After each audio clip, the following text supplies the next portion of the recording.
Kalau kalau gue pribadi sih gue senangnya kerjanya sama orang-orang yang sedang belajar dulu gitu ya kan. Pinter apa enggak ntar dulu gitu. Pokoknya yang penting senang belajar dulu gitu. Karena kalau pinter di A terus abis itu kan ini tiap 6 bulan ada teknologi baru lagi gitu ya kan. Kalau nggak senang belajar, nggak senang ngoprek-ngoprek itu ketinggalannya banget.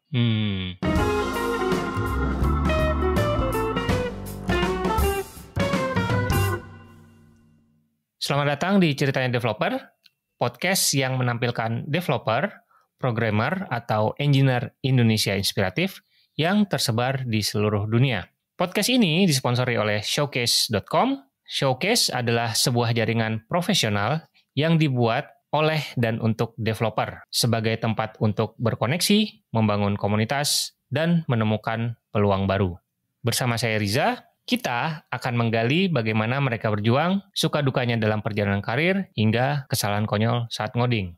Narasumber kita kali ini sebenarnya teman diskusi, terus juga ya panutan lah ya, yang salah satu orang yang mendorong saya live streaming sebenarnya dari obrolan-obrolan kita waktu sering meet up offline gitu kan.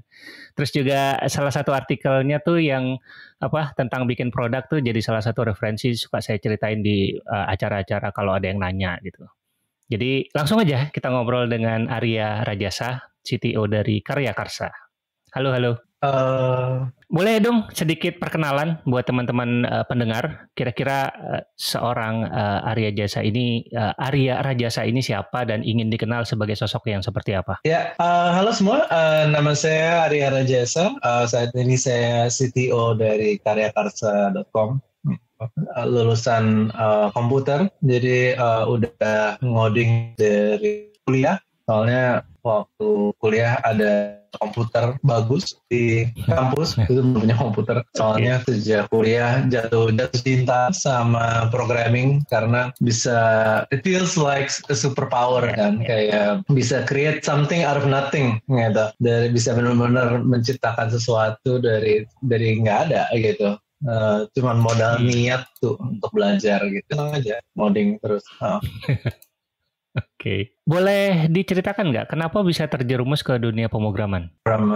Oke. Alasannya tuh sebenarnya simpel banget. Dulu tuh seneng banget main game Sega dulu, ya kan, gitu. Terus awalnya tuh jatuh cinta banget sama game, nggak berhenti main. Terus ternyata game dibuat di komputer, gitu. Jadi sejak itu langsung cita-citanya mau jadi programmer. Nggak tahu programmer apa at that time. Pokoknya ya pengen bikin sesuatu yang kayak game gitu. Dan akhirnya sempat berkecimpung juga kerja di perusahaan game saat itu gitu, mobile game gitu.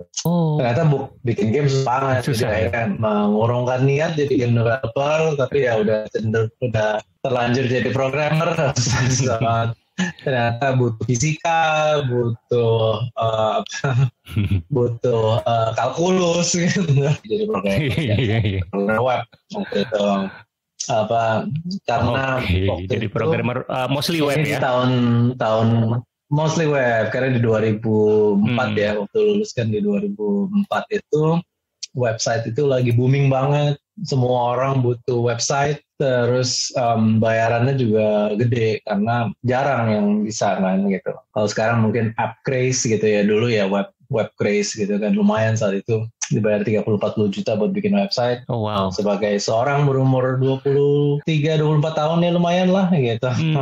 Bisa buat beli laptop dan segalanya gitu. Jadi itulah yang akhirnya bikin terjerumus karena ternyata ngoding tuh dapat duit banyak. Ngoding tuh dapat duit ya. Ya. Oke. Ya, ternyata dapat duit. Oke. Gitu. Bisa dilanjutkan ceritanya, singkat aja milestone sampai pernah di TIS juga kan sebelum di Karya Karsa. Mungkin perjalanan karir lah. Boleh. Ya, jadi awalnya bikin awalnya kerja buat orang. Jadi waktu itu sempat kerja pertama-tama di World Bank, terus habis itu sempat di perusahaan teman juga yang dimana dia bikin ERP, terus sempat pindah-pindah here and there, kurang cocok, akhirnya mikir udahlah susah apa sih bikin company sendiri, ya udah akhirnya bikin perusahaan sendiri, agency sendiri kan, yang kerjanya bikin website gitu. Nah itu susah banget bikin company sendiri. Jadi kayak 24 jam kerja buat klien gitu, nggak ada cutinya. Ya duitnya lumayan sih gitu, cuman capek banget aja. Dan akhirnya setelah beberapa tahun bikin agency sendiri kerja buat orang, mulai mikir kayaknya seru ya bikin produk sendiri gitu loh, dan akhirnya memberanikan diri gitu. Sempat bikin CMS gitu, entah kenapa pengen aja bikin CMS, gagal. Sempat bikin startup pertama itu sebenarnya nggak pernah diomongin dimanapun karena gagal spectacularly. Itu adalah dulu tuh bikin sharingfoto.com gitu, yang sayangnya launching bareng Flickr. Oke. Parah banget. Timing ya. Timingnya jelek sekali, nggak dapet market share sama sekali, rugi berapa ya rugi banyak lah at that time karena ngambil duit dari agency kan gitu, dan akhirnya felt miserably gitu. Jadi setelah nyobain beberapa kali, akhirnya bikin gantibaju.com gitu loh. Itu tuh kita lihat di US tuh Threadless tuh oke banget jalan. Threadless tuh adalah sebuah situs yang dimana dia bikin kompetisi tiap bulan, kompetisi desain, yang menang di print jadi t-shirt. Terus kan mikir, oh itu nggak susah di sini gitu. Jadi at that time lihat situs Threadless kayaknya nggak susah bikinnya gitu. Akhirnya bikin sendiri di sini. Plus waktu itu gue kenal banyak orang di komunitas desain kan, jadinya kayak pas banget nih gitu. Terus bikinlah gantibaju.com, salah satu startup pertama yang survive di atas 1 tahun. Itu bahagia banget tuh. Waktu itu 2009 kita bikin, habis itu 2010 diinvest gitu. Kita nggak ngerti, anak muda, tiba-tiba ditawarin duit, ya diterima aja kan gitu. Ternyata jadinya kita harus kerja buat investor kind of gitu, terus kesel. Tapi ya namanya juga belajar kan gitu. Ya dari situ mulai ketagihan bikin produk gitu. Jadi dari gantibaju.com lanjut ke tis.co.id, yang dimana kalau gantibaju.com kan kompetisi, di tis.co.id kita bikin supaya semua orang bisa upload desain mereka sendiri, terus bisa jadi merchandise apapun lah, mau topi, jaket, hoodie gitu loh. Dan itu juga bertahan sampai sekarang, masih bertahan. tis.co.id masih jalan, diinvest juga sama Founder Saraf, sama Born Angels, sama banyak visi-visi lainnya juga gitu. Seru banget di situ belajar bahwa kita nggak bisa seenaknya bikin sesuatu yang kita mau, harus ngikutin pasar. Dan ternyata pasar memutuskan bahwa market terbesarnya dari merchandising itu bukan di retail, tapi di company. Akhirnya kita bikin software procurement buat company. Kita pivot di tahun 2018 jadi OfficeBee.co gitu, Enterprise Procurement Solution, yang dimana sekarang handle government project, huge corporation procurement project gitu. Dan so far tuh dari terakhir gue cabut kan 2020 ya, itu kita udah proses mungkin lebih dari $200 juta procurement untuk semua klien-kliennya OfficeBee. So seru juga sih pengalaman scaling ke something that massive gitu. Jadi so that's also interesting. Terus di 2019 tuh sebenarnya udah gatel banget untuk balik lagi ke creator ekonomi karena passionnya di situ. Jadi akhirnya bikin karya on the side, as a side project gitu. Ternyata jalan, growth-nya bagus, dan akhirnya kita mutusin untuk serius gitu loh. Jadi di tahun 2021 kemarin kita dapat investment dan ya mulai serius untuk full time ngembangin karya Karsa. Gitu kira-kira sekitar 15 tahun terakhir. Ya Allah, tua banget gue. Ya. Mantap. Ya. Nah, ngomongin tadi kan creator ekonomi. Sebenarnya apa sih itu creator ekonomi? Mungkin bisa dijelaskan. Oke, jadi kalau sepemahaman gue, creator ekonomi itu sekarang semua orang itu udah gampang banget dapat their 15 minutes of fame gitu. Penjelasannya kayak sekarang tuh semua orang bisa meraih banyak banget, bisa menyentuh banyak banget orang dan itu the power of internet, the power of social media gitu ya kan, semua bisa bangun audience sendiri gitu. Dan dari situ itu kan awal mulanya kreator ekonomi kan gitu, gimana caranya sekarang itu sudah kita tidak bergantung pada mass media lagi gitu, tapi kepada influencer, kepada sosok gitu ya, seseorang yang kita percaya gitu. Anak-anak sekarang lebih percaya reviewnya dari YouTuber dan mereka kenal secara nama gitu, atau bahkan dari Roblox ya kan, banyak banget kreator datang dari Roblox gitu. Dan zaman sekarang juga sangat mudah untuk membuat something out of nothing gitu. Coding bisa dipelajari, video editing bisa dipelajari gitu. Jadi I think that's what the creator economy is all about gitu. Gimana caranya tuh powernya itu kembali to a single creator instead of the power to the mass media yang kita semua tahu terjadi mungkin 20-30 tahun yang lalu. Jadi semua orang bisa punya radio kayak podcast ini gitu ya. Semua orang bisa punya TV gitu ya. Ya, exactly. Semua orang bisa jadi medianya sendiri. Media. Oke. Boleh diceritakan satu atau dua cerita sukses dong dari Karya Karsa yang paling fenomenal gitu? Banyak banget kisah suksesnya yang dan very very humbling to be honest gitu. Kayak beberapa minggu yang lalu baru ada yang ngabarin ke gue kayak, Mas saya udah resign dari kerjaan saya mau full time di Karya Karsa. Terus yang kayak, oh wow, serius gitu loh, kayak gue panik sendiri kan, kayak beban banget gitu loh, maksudnya kayak yang benar gitu. Kan kita ngobrol, iya Mas karena ini potensi banget dari awal nih, sekarang udah dapat 15 juta sebulan rutin dan naik terus gitu. Jadi saya mau fokus aja gitu. Dan ini dia itu adalah seorang dia kerja di bengkel, penulis horor yang kerja di bengkel di Boyolali gitu loh. Jadi kan maksudnya kayak senang banget gitu dengarnya. Terus ada lagi ibu rumah tangga, seorang PNS yang dimana guru matematik. Dan kemarin dia sudah mendapatkan lebih dari 100 juta sebulan. Oh wow. Ini bukan passive income lagi ya, udah jadi main income ya. Malah.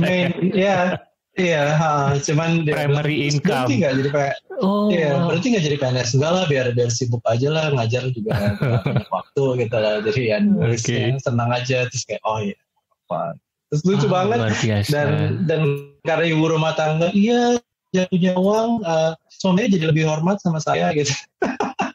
Oke. Seru banget dan sekarang itu sudah ada udah ratusan sebenarnya, ratusan kreator yang sudah mendapatkan lebih dari 3 juta sebulan di Karya Karsa. Lebih dari 3 juta sebulan. Di atas UMR ya gitu, di atas UMR Jakarta. Beberapa kita soalnya melihatnya, kita lihatnya gini kayak kalau kreator sudah mendapatkan di atas 500.000 sebulan, biasanya mereka stay. Karena mereka ngelihat, wah ini 500.000 bisa dikembangin lagi nih untuk kedepannya gitu. Jadi mereka mulai serius di level itu gitu. Jadi begitu udah 3 juta, itu udah side income yang sangat lumayan gitu. Dan di situ mereka mulai fokus. Kayak gitu. Kira-kira sih. Kalau ini kan pendengar kita kan banyak kan developer. Kalau developer ada nggak sih yang sudah cukup berhasil juga? Ada ya kalau nggak salah namanya Valdi kan, nggak salah. Yang dia bikin bootcamp front end itu bukan? Iya, developer udah ada beberapa kalau nggak salah. Cuman memang kebanyakan dari mereka itu menyediakan edukasi biasanya. Jadi video edukasi, cara melakukan A, cara melakukan B gitu loh. Dan itu mereka jual sebagai paket. Kayak teachable I guess. Iya, mostly kalau target marketnya Karya Karsa sekarang berarti mostly penulis gitu ya, storyteller. Iya, storytellers kami nyebutnya. Jadi ada komikus juga gitu. Ada kebanyakan sih dalam bentuk teks gitu. Dan formatnya yang sekarang itu kita nyebutnya itu stackable size content. Jadi kita shifting daripada jual buku harganya 100.000, ya kan mungkin orang 80.000, 100.000 masih terbilang mahal. Kami encourage untuk jual secara sasetan. Jadi dijual per chapter yang muncul setiap minggu. dan dijual dengan harga sangat murah, jadi 3.000, 5.000 gitu. Itu kan kayak apa, very impulsive buying. Receh lah gitu ya. Receh banget gitu, iya kan. Jadi orang-orang juga, udahlah nggak apa-apa 3.000. Tapi kan ya kalau binge watching gitu loh, soalnya orang-orang cenderung untuk melakukan multiple purchases sekali jalan gitu ya kan, dan jadi lumayan juga gitu. Dan sebenarnya kan kayak kalau chapternya ada 20 gitu, sebenarnya kan lebih mahal Iya. beli bukunya sebenarnya kan gitu. Tapi it works really well untuk market Indonesia. Oke. Wah, menarik sekali ya. Kayak baca komik zaman dulu ya. Kita nungguin komik minggu depan, nungguin atau bulan depan gitu ya. Ya, Ditunggu banget gitu ya. Ada FOMO-nya juga ya. banget dan kelihatan banget di komennya kayak, aduh nggak sabar banget, kapan lagi, terus kalau telat langsung marah-marah, mana ini katanya Rebo gitu loh. Oke. Padahal mungkin penulisnya sakit lah atau ada urusan gitu. Iya sorry telat gitu. Jadi kayak sticky banget sih, very sticky, kayak 88% user kita tuh balik buat baca. Tadi kan lu sempat sebut ada number kan, 500.000 sebulan buat user untuk stick di Karya Karsa kan? Untuk kreator gitu. Jadi ketika kreator dalam 3 bulan, biasanya kan memang butuh waktu gitu kan, nggak bisa cepet juga kan. Dalam 3 bulan dia bisa menghasilkan 500.000, biasanya dia stay. Kita ngelihatnya churn-nya di situ. Tapi ketika setelah 3 bulan dia nggak dapetnya di bawah 500.000, kemungkinan besar dia menyerah sebagai kreator. Ya which is fine. Ya kan mungkin nggak mungkin semuanya berhasil. Betul. Ya. Nah, kira-kira apa yang harus kita lakukan sebagai kreator untuk supaya dapat minimal 500.000? Yang pertama sih, yang paling penting itu sebenarnya build audience dulu.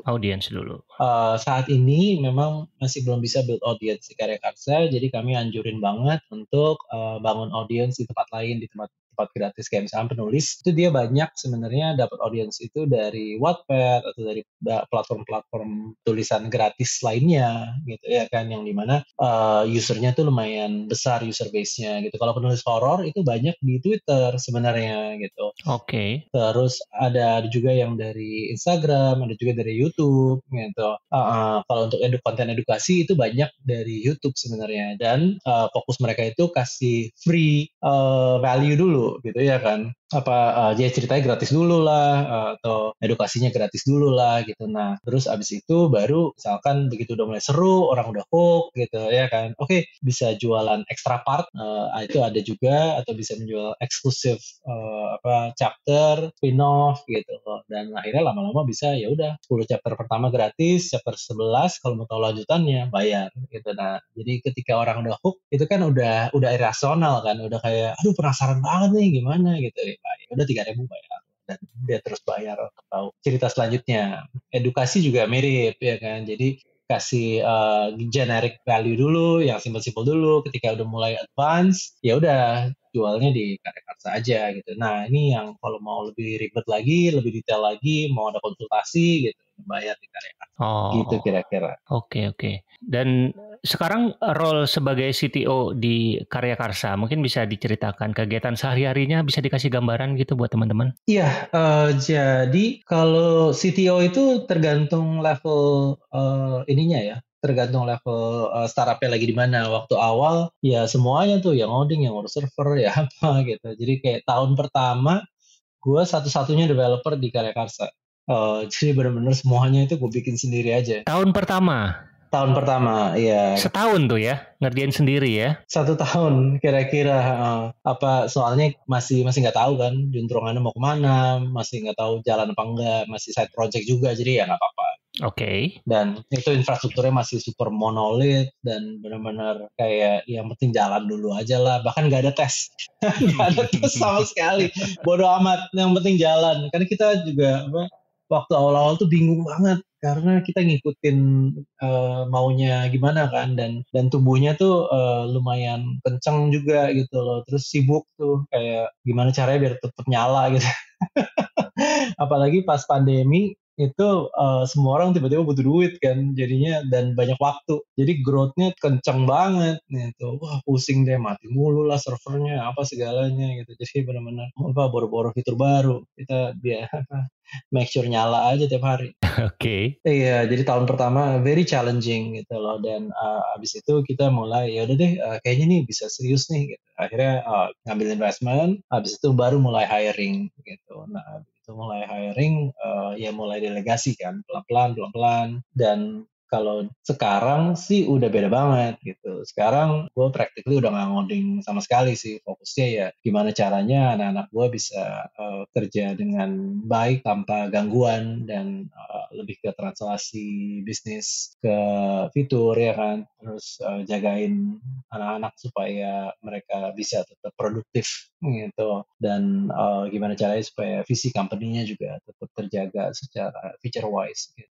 Makanya sekarang lagi sering ngoding on the side karena bosen kayak ngatur manage orang kan boring. Jadi mulai ngoding-ngoding lagi. Itu pertanyaan berikutnya.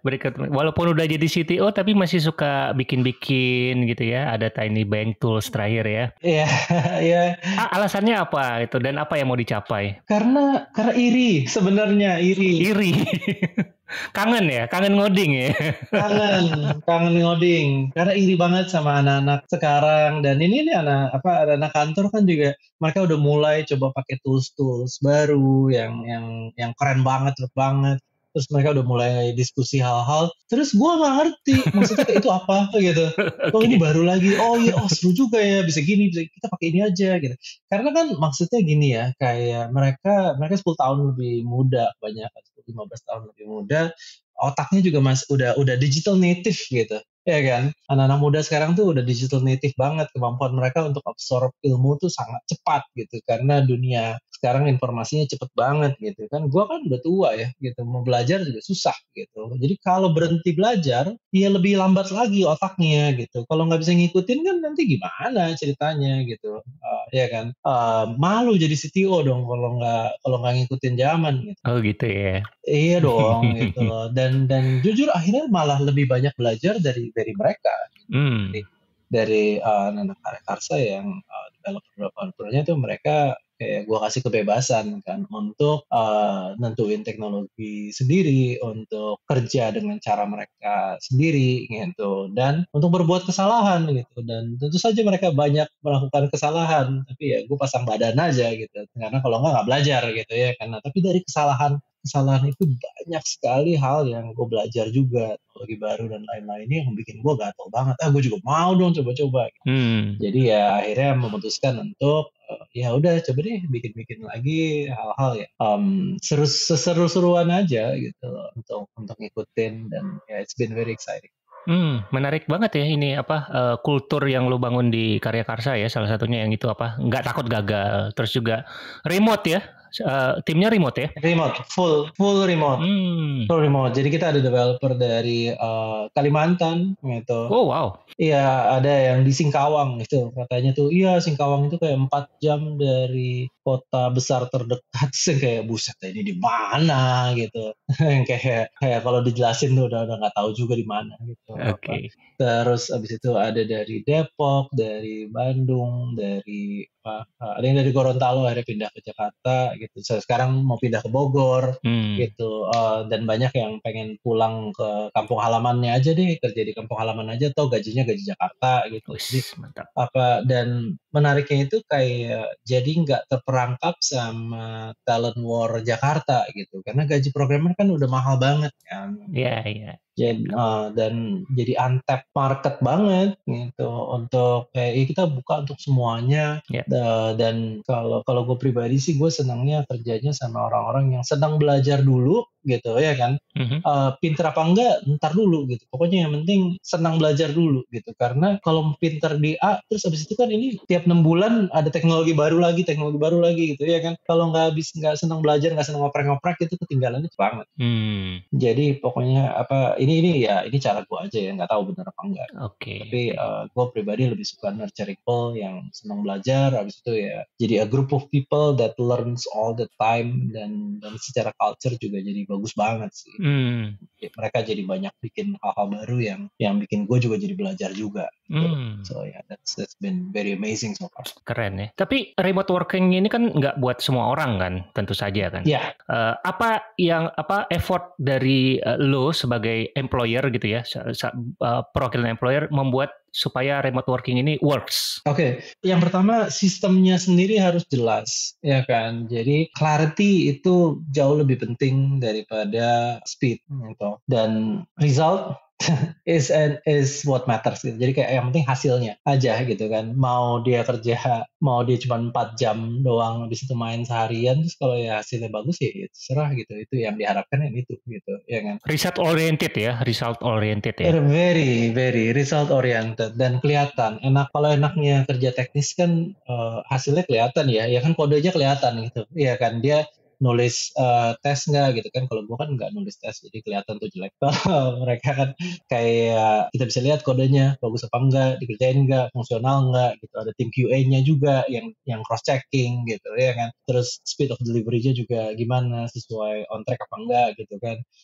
Jira sih sangat membantu banget dalam melancarkan itu gitu kan. Mereka juga ada point sistemnya juga gitu loh. Jadi kita bisa lihat performance masing-masing. Semua orang bisa lihat performance masing-masing dan saling encourage gitu satu sama lain gitu. Kenapa? Apa segalanya. Transparan berarti ya? Sangat transparan. Dan di Karya Karsa tuh semua transparan. Semua orang tahu revenue-nya berapa. Semua orang punya akses ke dashboard internal. Dan semua orang punya akses ke Google Analytics juga gitu. So very open gitu. Ini soalnya belajar dari Facebook juga very open ke internal, especially dev gitu, iya kan. Jadi ya udah kita buka aja, mau tahu apa, mau belajar lebih banyak tentang bisnis juga boleh gitu. Kita juga ada tiap bulan tuh kita ada sharing session juga, dan itu tuh bahas segala macam hal gitu, nggak cuma dari sisi teknis doang gitu. Tapi dari sisi kemarin malah sharing tentang financials gitu, atau ya ngobrol-ngobrol aja gitu, personal finance gitu. Jadi ya seru banget dan ini gue belajar banyak dari kayak cara Facebook early days running their company, dia pengen coba replicate something like that gitu. Yang penting kan fun gitu, dan fun dan produktif intinya itu. Fun dan produktif. Makanya turnover-nya itu sangat rendah di Karya Karsa itu, sangat rendah.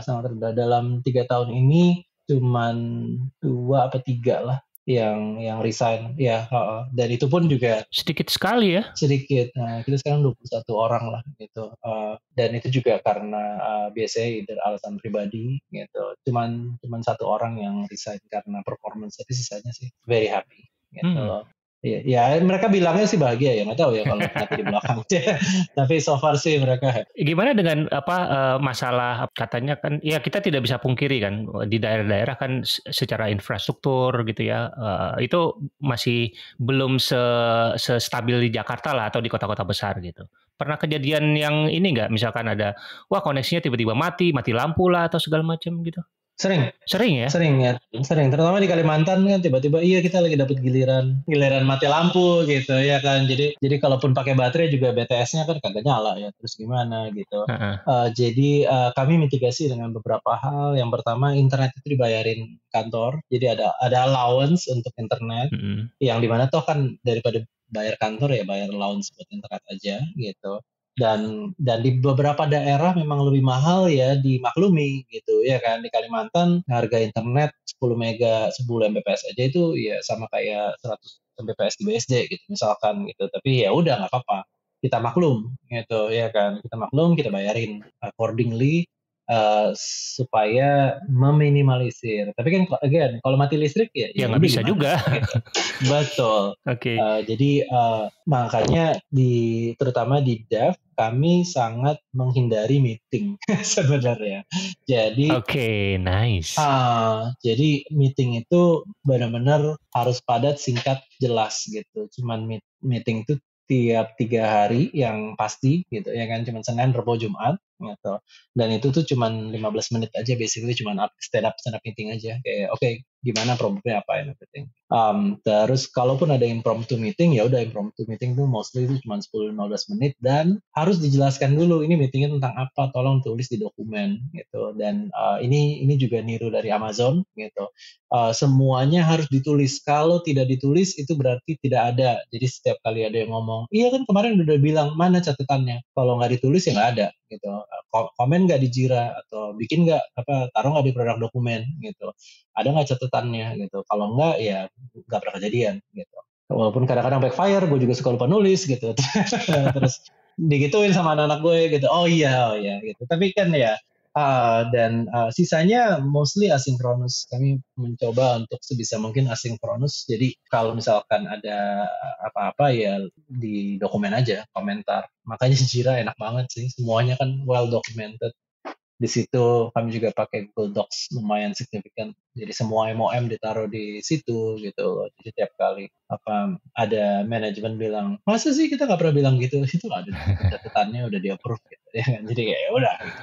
Oke. It's been really great. Iya. Berasa sih waktu kemarin meeting yang ngomong diskusi database itu semuanya udah disiapin gitu ya. Wah, mantap lah. Iya, dan mereka harus siap gitu. Iya, jadi kita bisa pelajari dulu sebelum meeting. Jadi begitu meeting udah tahu apa yang mau disampaikan gitu ya. Betul. Dan mereka belajar untuk menulis dengan baik gitu loh. Jadi ada belajar untuk menulis. Iya, ada satu metodenya apa ya? Aduh, lupa lagi. Jadi ada metode sintaksnya yang buat nulis PRD itu gitu. Dan again itu juga diusulkan oleh team member juga pakai ini aja supaya semua orang bahasanya sama gitu. Jadi PRD-nya juga bahasanya sama semua gitu. Dan akhirnya mereka belajar untuk mengartikulasikan fitur dengan baik dan semua orang jelas gitu. Jadi meminimalisir miskomunikasi. Iya, berarti komunikasi menulis itu adalah salah satu yang krusial juga untuk remote working company ya? Sangat banget dan sangat membantu banget gitu. Pokoknya setiap meeting harus ada MOM-nya dan habis itu harus ada action plan-nya gitu. Ya udah habis ini apa gitu.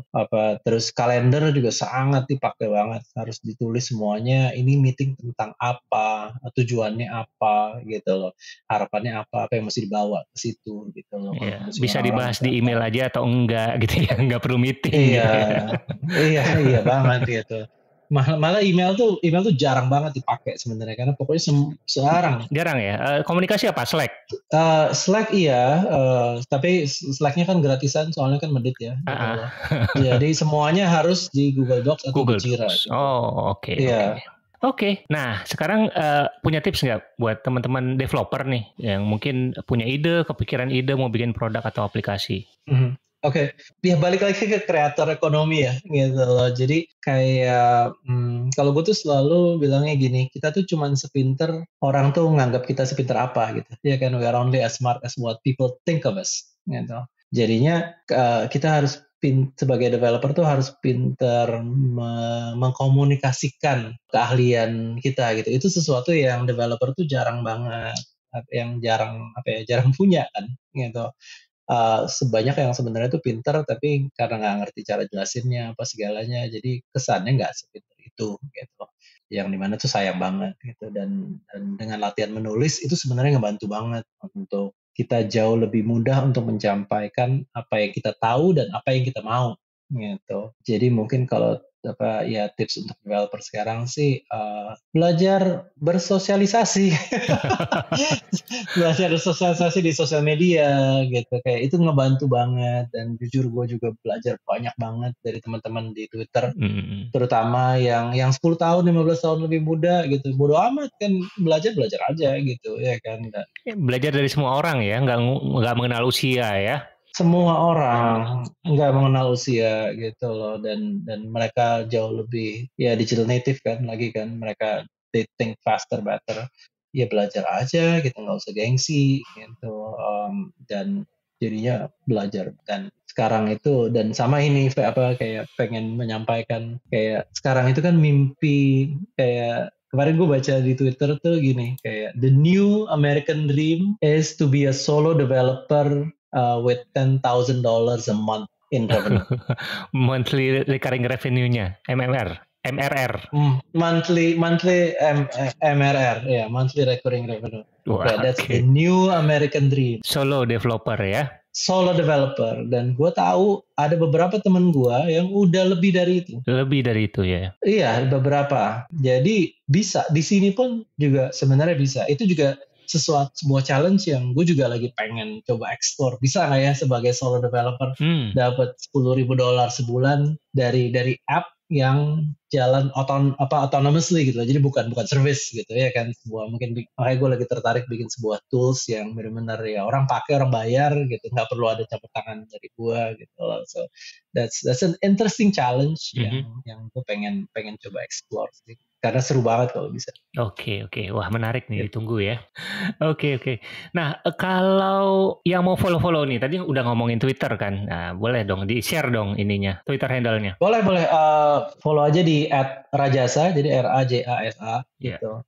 Iya, di Twitter aja ya. Kalau Instagram nggak penting, isinya selfie dong. Jadi Twitter aja. Iya. Di Twitter tadi pagi ada thread yang kayaknya masih hot ya sampai sore ini ya. Masih ongoing, jadi ongoing, seru banget. Soalnya kayak sering banget kalau di DM tuh banyak yang nanya-nanya kayak, bang gimana sih cara jadi kaya supaya cepet, ya Allah banget jawab gitu. Atau kayak gimana sih cara sukses, ya Allah kayak apaan sih gitu. Tapi ini ada pertanyaan yang genuinely interesting gitu, kayak saya pengen jadi programmer udah setahun tapi kok kehilangan ini motivasi ya gitu, kayak iya, jadi apa sih yang memotivasi untuk terus menjadi programmer gitu, dan akhirnya gue share aja gitu, dan terakhir tuh udah lebih dari 50 reply dari orang-orang hebat gitu loh, dan banyak reply-reply-nya yang menurut gue bagus banget gitu. Jadi it's worth the look sih. Oke. Nah, mungkin ada lagi yang perlu disampaikan atau perlu kita bahas sebelum udahan? Kalau ya paling kayak in terms of mentality sih, kalau sekarang gue lebih banyak kayak gue nggak mau belajar terlalu banyak, gue langsung lakukan saja gitu, ya kan, lakukan buat kesalahan, terus menyesal kemudian, tapi belajar dari situ gitu, ya kan. Toh nggak melakukan juga nyesel gitu ya, just might as well do it anyway gitu. Ya kan. Jadi ya mungkin itu lebih baik untuk sekarang. Oke. Sip kalau gitu. Oke, terima kasih banyak Arya untuk waktunya, untuk ceritanya. Sukses terus untuk karya Karsa, untuk personal project-nya, dan untuk kehidupan sehari-harinya. Ya, terima kasih juga udah diundang ya. It's been really fun. Nice. Thank you. Awesome. Oke, thank you. Terima kasih untuk narasumber yang sudah menyempatkan waktunya untuk hadir dan berbagi cerita di Ceritanya Developer. Kritik dan saran bisa dilayangkan ke Twitter @rizafahmi22 atau boleh colek saya di showcase.com/rizafahmi. Linknya bisa dicek di deskripsi ya. Sampai jumpa lagi di episode berikutnya. Bye-bye.